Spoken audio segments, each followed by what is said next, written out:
Hi everyone, today I'm at a bakery called S-Plan located in Tsurumi, Yokohama. It's about a 10-minute train ride from Yokohama Station, right near Tsurumi Station on the Keikyu line. S-Plan was opened in 1952, and today I will be tagging alongside Shioda-san, who is the third generation owner. He trained as a baker in Germany, came back to Japan, continued on with selling the famous anpan from the second generation owner, but is also developing new types of bread using rice. In this video, I did an extensive interview with him about his philosophy as a baker, which I think you will enjoy. So here we go at 3 a.m. in the morning. And if you like this video, please don't forget to hit the subscribe button and to turn on the subtitles. お店で一番最初に建てるのが生クリーム。生クリームですね。はい。これは、看板商品のコギアンパンとずんだあんパンの中に注入するのが純生クリームなので、僕一般的なパン屋さんだとホイップクリーム、常温で販売できるやつを入れるんですけど、うちはもともと先代がパティスリーの会をやってたので、生クリームが存在したので、それを注入するのがこれがずんだあんパンの考案さん。ずんだあんパンのこの考案されてる具は何を使われていらっしゃるんですか？あ、これですか。こちらが茶豆、枝豆の茶豆ですよね。茶豆を 100% 使った、あんになります。和菓子屋さんで作ってもらってる団子を入れています。中にお団子が入ってるんですね。はい。で焼き上げて冷ましてからさっきの生クリームを詰めるので。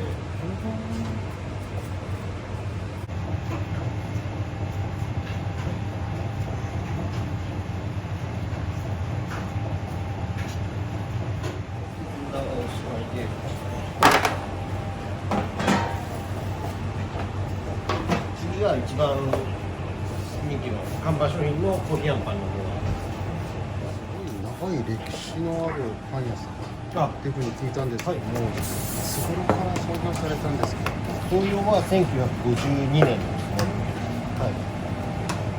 で、僕で、3代目。3代目。はい。こんなに長くやってるパン屋さんはなかなかないと思うんですけども、鶴見って結構下町感っていうかあって、で、本当にお客様が地元のお店大事にしてくれるっていうところも見るのが大きいかなとは思うんですけども、はい。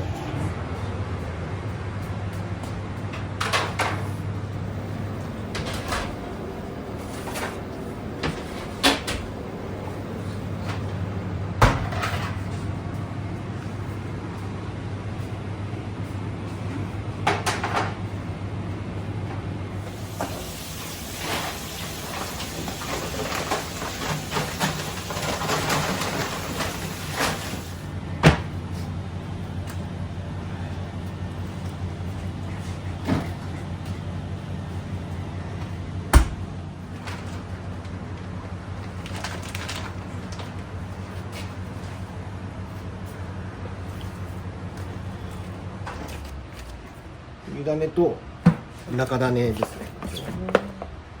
両方使います。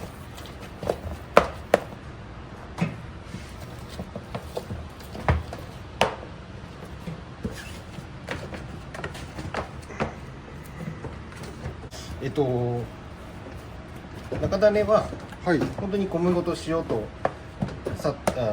れは砂糖は使わないんですけど、塩ぐらいで一回それとイーストを入れて一回こねて前日に作っておくんですよね。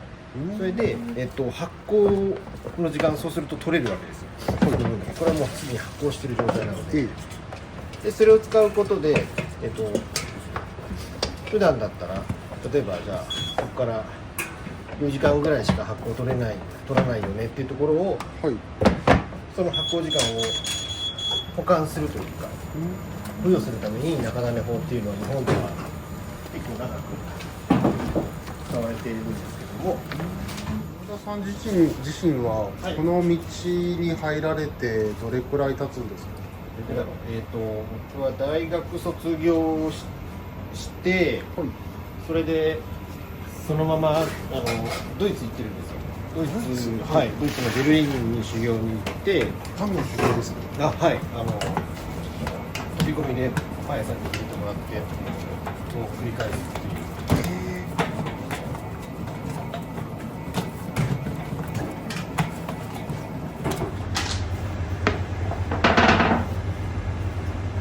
法案ってすいません、ちょっと素人目なんですけど、はい、結構なんか簡単そうに見えるんですよ。実際にやるとまた違うんでしょうけど。そうですね、そう専門学校の子とか、はい、インターンとかで来て、専門学校って確かにそのパンのことを特化してやる専門学校の割にどうしても授業の一環なので考案する授業が少ない。みんなに記事割り振られても1人2個とかそういう感じでやるんですよね。だから全然法案の能力が上がらないんですよね。だからそういう子たちに必ずやらせるのはそうするとめっちゃ喜ぶんですけど、それぐらい自分が思ってたのと違うぐらい全然できないっていう現実が待っていて、そう専門学生のままできないの結構多くて、そうそう。でもこれって和菓子でも使えるし、中華でも肉まんとかあんまんとかもそうだし、結構この技術あるだけでね食いっぱぐれない気がするんですけどね。法案で大事なことって何ですか？この生地とあんこのバランス、こうやって包んでいく上で、生地をこう上に持ってこうやって閉じるんですけど、ここを強く持ってきすぎると当然生地量がどんどんこっちからも下から持ってかれちゃうんで、こう置いた時に薄皮になっちゃうんですよね。通常パン屋さんのアンパンだとやっぱ中心に置きたい。じゃあそこは僕みたいな素人がすると中心じゃなくてやっぱり偏りができたりとか。そうですね。もう例えばそうあんこが見えるような状態、薄皮1枚っていう状態のあんパンが出来上がって、そうすると焼いた後に色付きが悪くなるんですよね。それは色がつくのって生地が焼けるからなんですけど、でも生地が薄いから焼き色がつかなくてその部分だけ白いっていうか、火は通ってるけどもなんかまだらな色のあんパンとか、そういう風なのが出来上がりますね。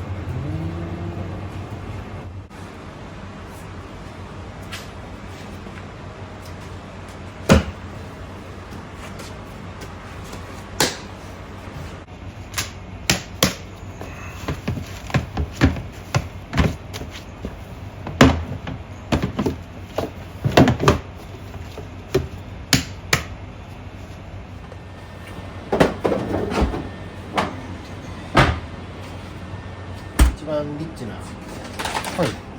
高級食パンよりのもので、先ほどがパンドミっていう食パンなんですけど、ここにさらに、北海道産生クリームと、国産蜂蜜と、北海道産バターを入れた、かなりリッチな反応になっておりました。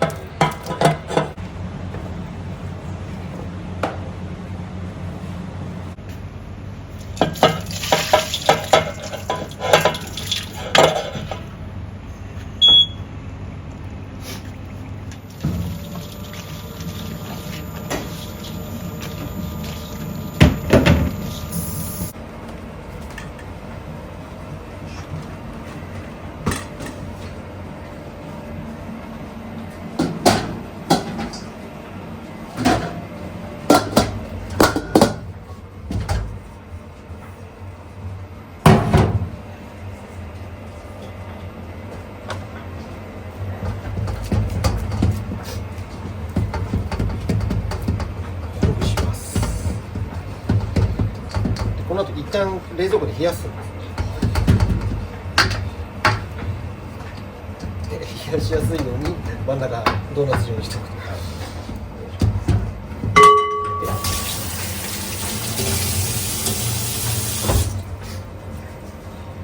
これ乾燥防止でよく旅館とかでもご飯の上に質の上にやっている感じを冷蔵にします。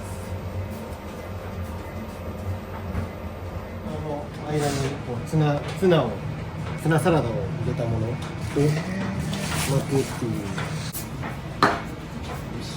旨味。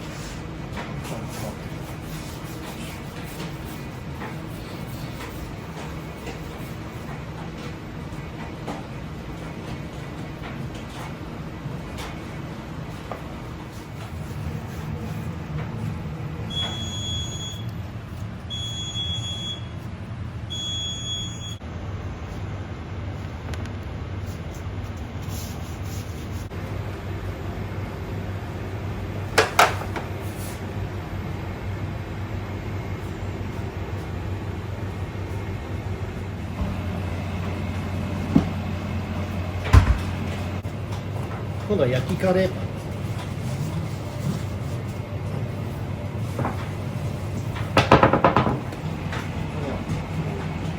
全粒粉、北海道産の全粒粉を使ったこんな感じの全粒粉。真っ白じゃない生地ですね。小麦粉を全部使って皮も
これシナモンですね。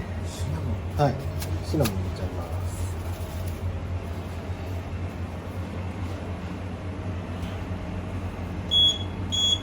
卵もすべて卵入れる商品は全部ナスの究極卵っていう卵を使っていて、ナス工業。はい、ナスからもらってます。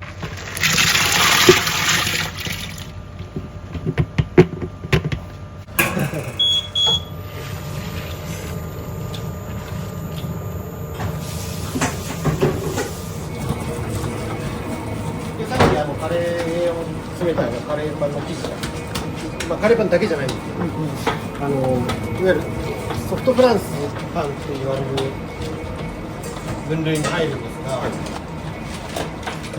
ベーコンエピとか、ああいう風になるんです。で通常ベーコンエピとかだとフランスパンの生地を使うんですけど、フランスパンはフランスパンで後で仕込むんですが、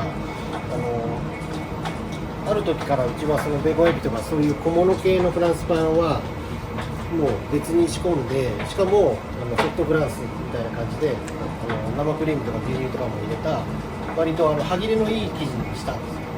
それはお客様も一緒に高齢化するんで、した時に今までみたいなフランスパンのガリッとしたのが好きなんだけど、でも実際問題歯が持たないよねっていうことがあったので、じゃあそこはソフトフランスパンの生地にしてあげた方がフランスパンっぽくしてあるけども歯切れのいい、フランスパンっぽい生地で代用するっていうことにしたんですね。そしたらそれはそれでやっぱお客様受け入れていただいて食べやすい。これは今すぐ使うわけじゃないので、冷蔵で一晩はい置きます。長く長時間発酵する。エスプランってなんでエスプランっていうお名前なんですか？エスプランですか。エスプランは実はちょっと造語で、本当の語源としてはスペイン語のエスプラナーデっていう散歩道っていう単語があるんですけど、そこのエスプラナーデから取ってるんですけども、散歩道がてら散歩がてら寄れるような気軽なパン屋さんで戻りますね。はい。はっていうのはあれは実はうちがそのエスプランの前の前か、になるんですけど、江戸時代1679年創業の、お茶屋さんだったんですね。目の前が東海道なんです。で東海道沿いの、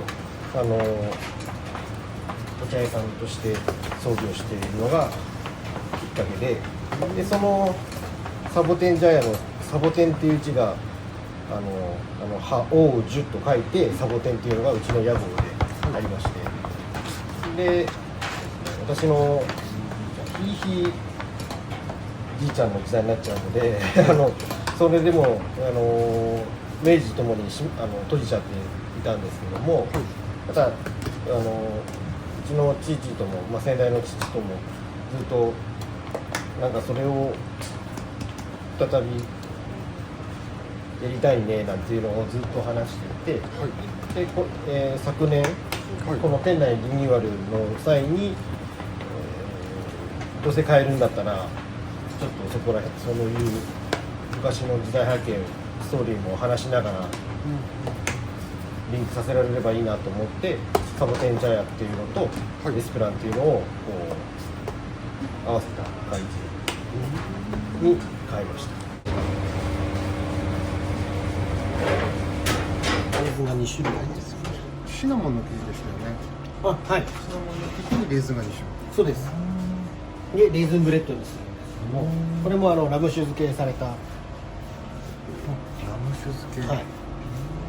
モハベレーズンっていうちょっと大きな粒状のレーズンとゴールデンレーズンってウズベキスタン産のレーズンが入ってます。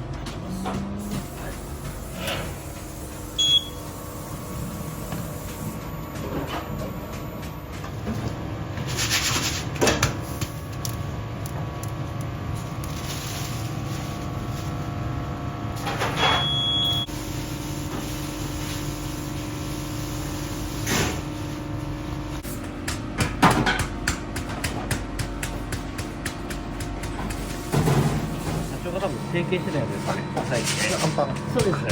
群馬の。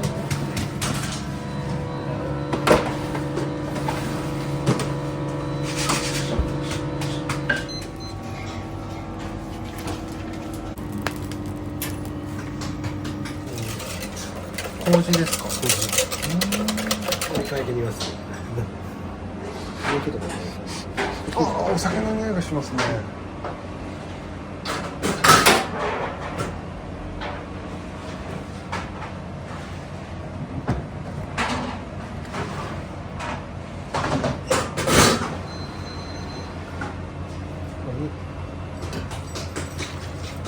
水と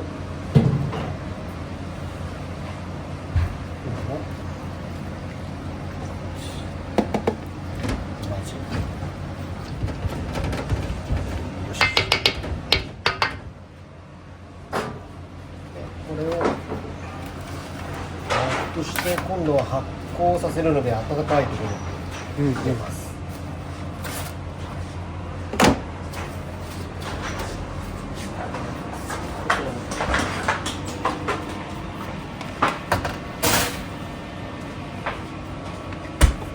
これでおよそ2時間半ぐらいですかね。2時間から2時間半ぐらい発酵させると全くまた違う香りになって帰ってくるので、それまた嗅いでもらってはい。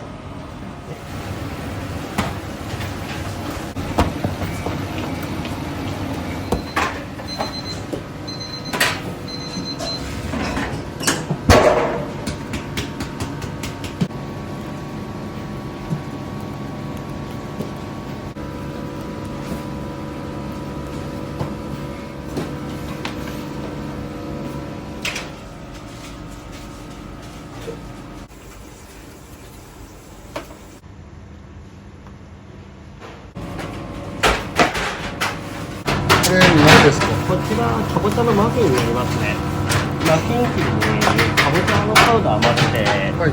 で上にビスケットとそぼろっていうのをつけて焼き上げたものですね。一応マフィンのパンになりますね。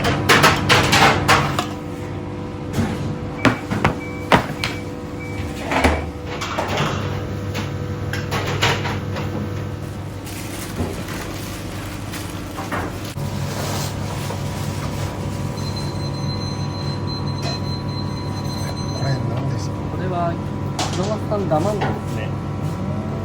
先ほどクロワッサンの上にカラメルのクリームとあと専用のクリームダマンドに絞ってまして、それをちょっと天板と天板で押しつぶして潰れた形にしている状態ですね。パン屋さんを目指そうって最初から思ってらっしゃったんですか？ああ、高校ぐらいで、はい。高校の時に父とヨーロッパ見に行ったんですよ。スイスとドイツとフランス。はい。でその時にまあドイツが選ぶ気に入って、はい。なんかパンっていうのもいいかなと思い、そしてあれですね、その後に養老孟司さんって人の本で「バカの壁」っていう当時流行ったんですよね。でバカの壁を読んでいた時に、その自分のその進路進むべき道みたいなのを決める時に、その自分の考えた中でその社会構造上自分にしかできないこと、社会の穴に自分が入るっていうことが秘訣なんじゃないかっていうのを書いてあった時に、つまりそれって自分の中では、家を継ぐっていうことにイコールっていうのがすごいしっくり思って、で完全にそう決めた感じですね。ちなみにドイツのパン屋さんはどういったところがやっぱり気に入ったんですか？すごい理屈詰めっていうか、理屈理論詰めで来るから、はい。僕はそっちの方が好きでなんかそうです、こんな感じっていうよりかは、これこれこうだからこうしたくてこうしてるっていうのをすごい、どの人もそうだったしどの主婦もそうだったし、あと自分の中では性格があったっていうか。When my video crew exited the store, we found a man cleaning the street. What are you doing? We asked.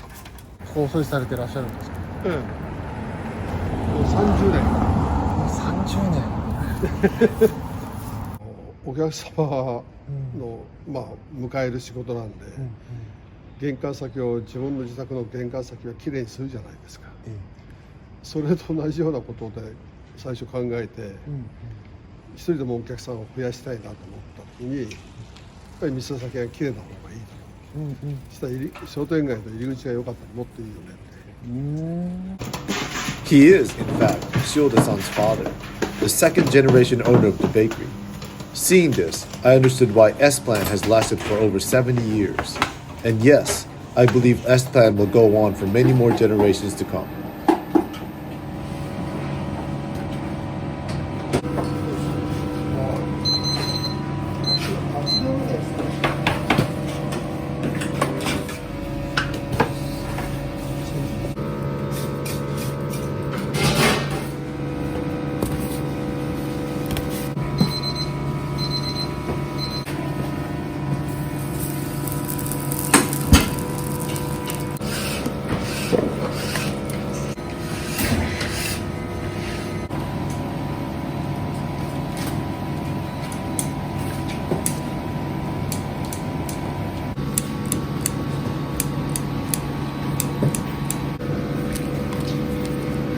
最後にかけてるやつは何ですか？これスパイスなんですよ。ちょっと辛みがありそうな。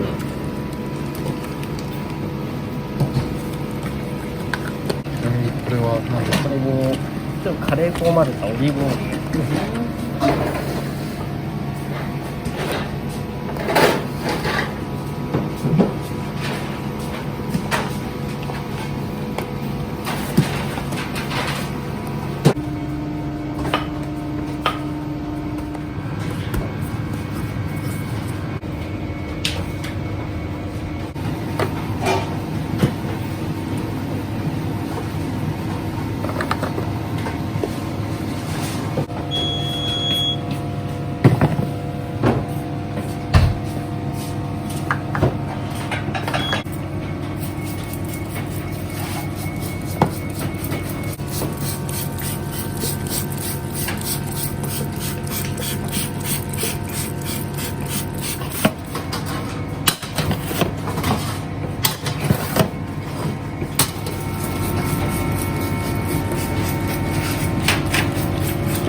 上にも水つけるんですね。水つけて、なんか意味があるんですね。ますね。あとは水かけると温度の熱が一気にかかってこないんで、この水かけることによって、冷たさで温度が均一にでのんびりのんびり生地が伸びてくるんで、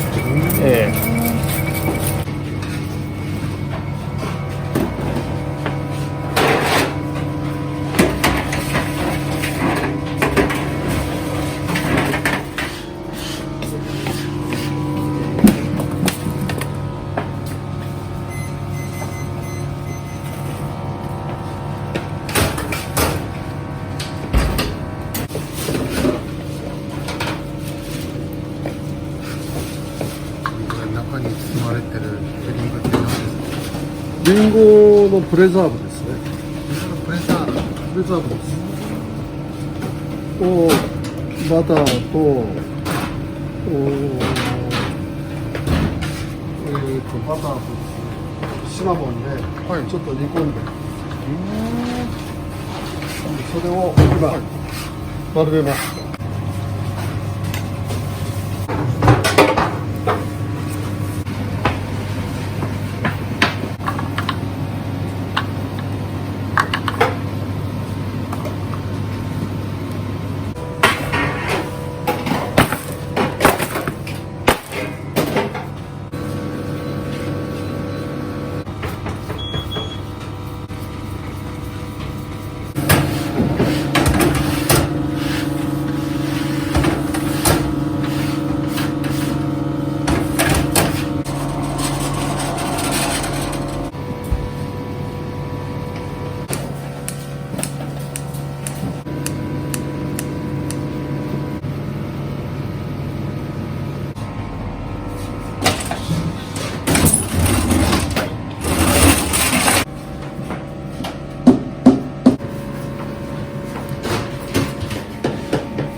一回冷やす。あれですね、ちょっとオープンまで間に合わせるために、ちょっと冷やして、なるべくすぐ切れるように、なかなか多分自然に戻しちゃうと、熱がやっぱこもってて、戻らなくて、切った時に、べちゃっと潰れちゃうんですよね。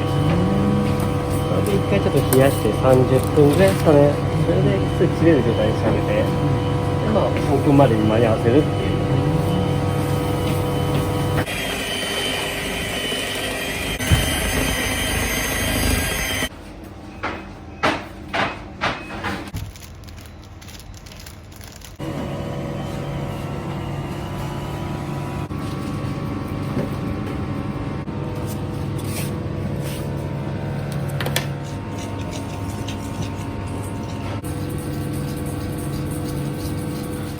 ミキサーに入ってるのが小麦粉と、この茶色いのはきび糖、とあと、塩だけです。3つだけ。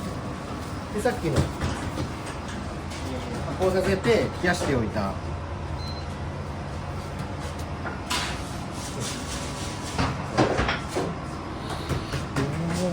んかフルーティーな。かな豊かなしてでここにもうシンプルに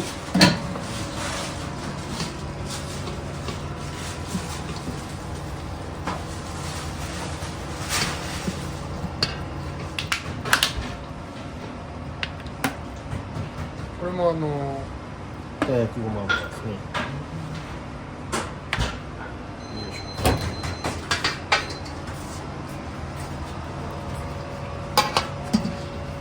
もし晩だったらここにまあ給水って言って水が入るんですけど、水は一切ないですね。ご飯の中の水分量。それだけですね。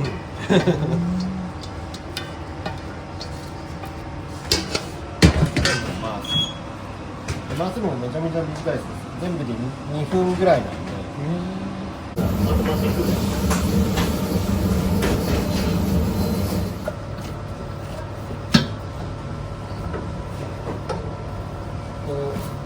てた米粒が潰れて、半殺しぐらいになって、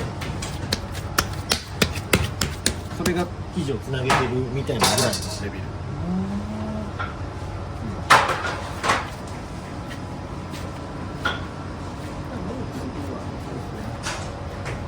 よく見ると、あ、ご飯粒がちょっと見えるかなみたいな。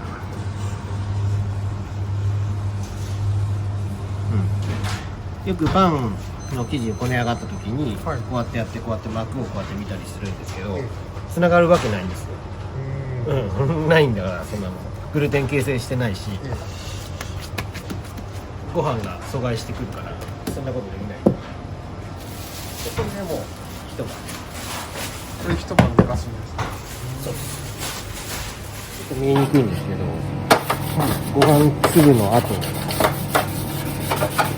ご飯粒が透過してって、もう生地と一体化してるんですけど、ちょっと見るとここら辺とか本当だ、ちょっとつぶつぶしてますね。そうですね。これはパーカーサンドって言って、こういうこの後何かを挟むためにこういう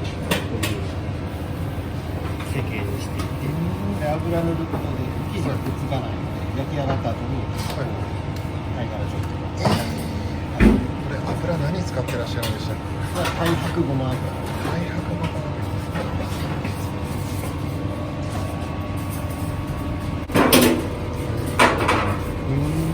香りがないので、これは重要。お粥よりちょっと硬いぐらいです。そうするだけでめちゃめちゃなんです。そうですね。触っちゃうと、生地ついてきちゃうような、こんな感じの生地に。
もしかしてこれ上に塗るの2回目ですか？これ2回目です。2回目。2回目です。なんか2回塗る理由はあるんですか？ツヤがだいぶ変わりますね。1回2回2回目で、クロワッサンもあれも卵2回塗ってますね。そうですね、バターロールとクロワッサンだけ卵2回塗って、それをすごい出してる感じですね。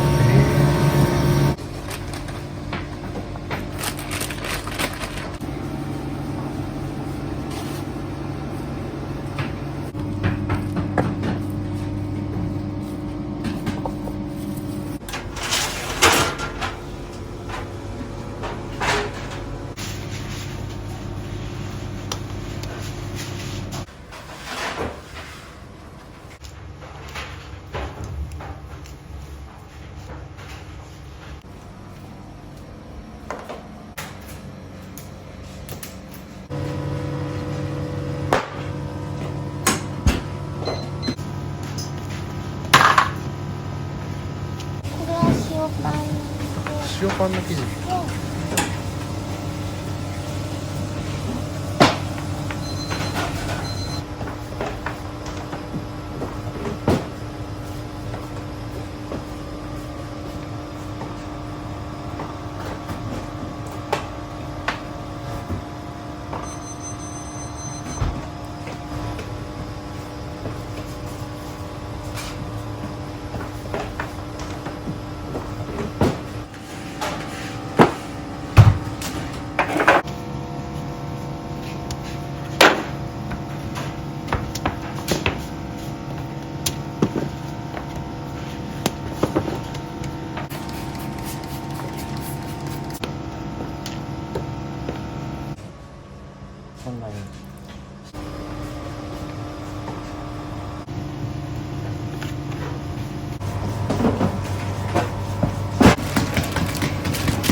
の乗せてるのは何でしょうか？これザラメ糖ですね。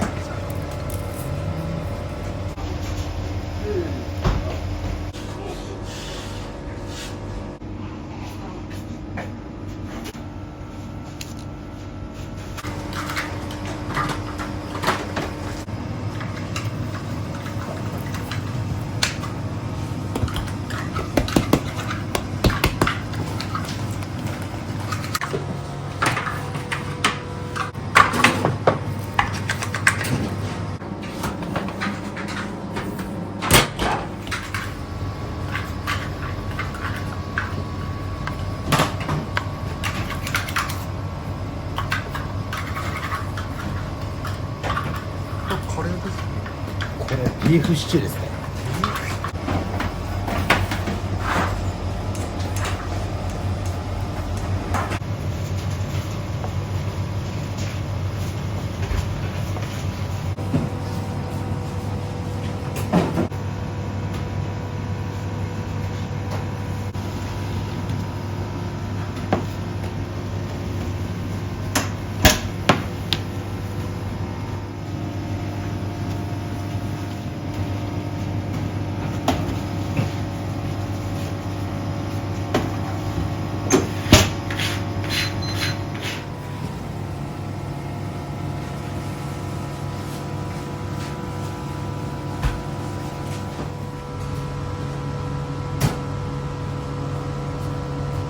これはメープルですね。メープルシロップ。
冬からバレンタインホワイトデーぐらいまでやってたんですけど、はい。じゃあもっと長くやってみたいな感じでもうずっと定番化しちゃってるんですけど、この生チョコ入れるのはでも、今月からで、ちょっと変えてみたいなと思って生チョコを入れてみたら、やっぱりカットした時にドロってるんで、また魅力が増す。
これ何か挟んでるんですか？そうです。角煮を挟んでます。すごい美味しそうですよね。いい匂いが。あれですよね。生地はお米の生地ですよね。そうです。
そばが入ってる。はい。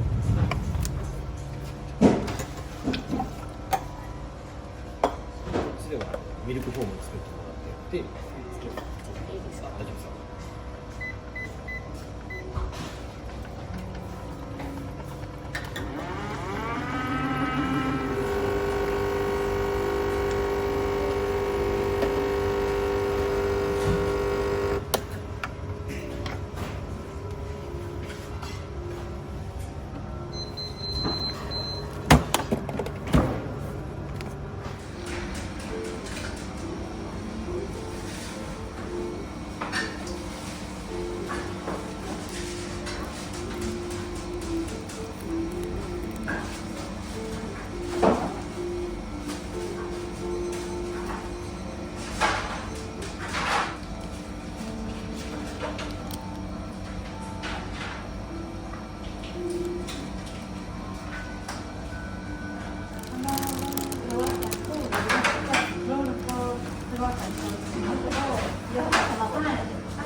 ？Thank you for watching my video all the way through.